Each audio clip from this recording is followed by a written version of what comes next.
Salam sejahtera, nama saya Syahriya Benajibin, MS 25113876, mengambil bawah diploma pendidikan awal anak-anak. Pada hari ini saya akan membentangkan subjek keluarga dan masyarakat dalam pendidikan awal anak-anak, yaitu yang pertama, strategi komunikasi dan perkongsian yang berkesan dengan komuniti dan keluarga, yaitu terbagi kepada tiga, komunikasi dua hal yang berkesan, penggunaan platform digital, perkongsian sumber dan kepakaran komuniti. Yang pertama, komunikasi dua hal. Pendidik perlu mengamalkan komunikasi dua hal dengan ibu bapa melalui pertemuan berkala, seperti panggilan telepon, message, WhatsApp, dan aplikasi sekolah. Seterusnya, penggunaan telepon digital. Penggunaan media sosial atau aplikasi pembelajaran dapat memudahkan penyampaian maklumat seperti jadwal teliti, gambar pembelajaran, dan pengumuman penting. Akhir, perkongsian sumber dan kepakaran komuniti. Sekolah boleh bekerjasama dengan komuniti setempat seperti klinik kesehatan, perpustakaan awal. Seterusnya, kaidah komunikasi, yaitu terbagi kepada tiga, komunikasi lisan, komunikasi bukan lisan, komunikasi digital. Itu pertama, komunikasi lisan. Pendidik menggunakan bahasa yang jelas dan mudah dipahami, dan teknik bertanya soalan terbuka.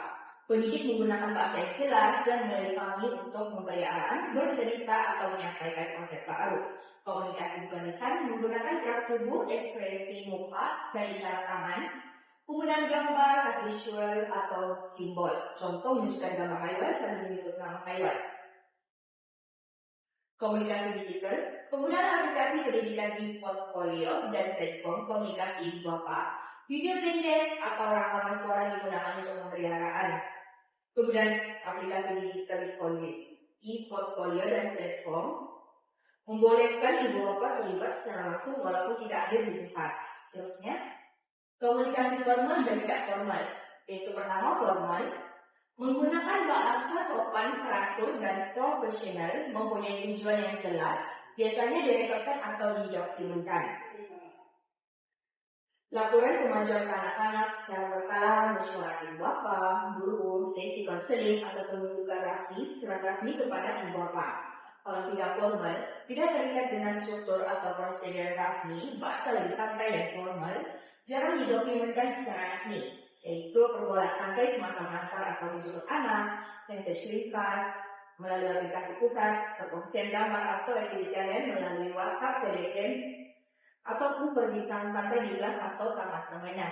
Seterusnya, kepentingan komunikasi terhadap perkembangan anak-anak. Perkembangan bahasa dan literasi. Contoh realistik, guru di tadika mengadakan sesi bercerita dan bertanya soalan terbuka kepada anak-anak. Soalan tentang WhatsApp dalam cerita ini membantu anak-anak mengembangkan ayat lengkap dan memahami konsep cerita. Semua perbincangan memberi tumpuan kepada keperluan, kekuatan, dan pencapaian anak-anak, bukan pada perbandingan dengan anak-anak lain. Seterusnya, tujuan persidangan ibu bapa, guru, dan membincangkan faktor yang menyumbangkan kepada persidangan yang berkesan. Berfungsi perkembangan anak-anak, guru dapat memaklumkan prestasi pembelajaran anak-anak dan apa yang perlu ditambah baik di rumah. Faktor yang menyumbang kepada persidangan berkesan fokus kepada anak-anak. Menyediakan laporan perkembangan termasuk akademik, sosial, emosi, dan aktiviti harian. Mengumpul foto, soalan anak-anak, portfolio atau aktiviti untuk memberi bukti pencapaian. Terusnya, mencadangkan strategi persidangan ibu bapa yang berjaya. Terbagi kepada 4, persediaan kemahiran berkomunikasi, kepekaan budaya, tindakan susulan. Persediaan. Seterusnya, mencadangkan strategi persidangan ibu bapa yang berjaya. Terbagi kepada 4, persediaan kemahiran berkomunikasi, kepekaan budaya, tindakan susulan. Persediaan.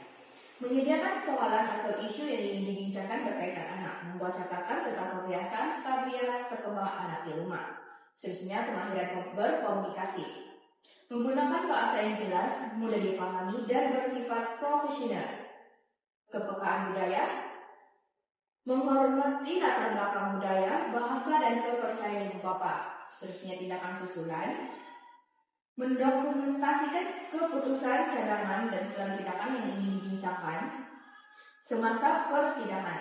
Kesimpulannya, komunikasi sangat penting terhadap perkembangan anak-anak karena ia menjadi asas utama dalam membentuk perkembangan seimbang dari segi kognitif, emosi, sosial, dan bahasa. Melalui komunikasi yang jelas, positif dan konsisten, kanak-kanak dapat memahami dunia sekeliling, menambah pembendaharaan kata, serta meningkatkan kemampuan berpikir dan menyelesaikan masalah. Itu saja dari saya. Terima kasih.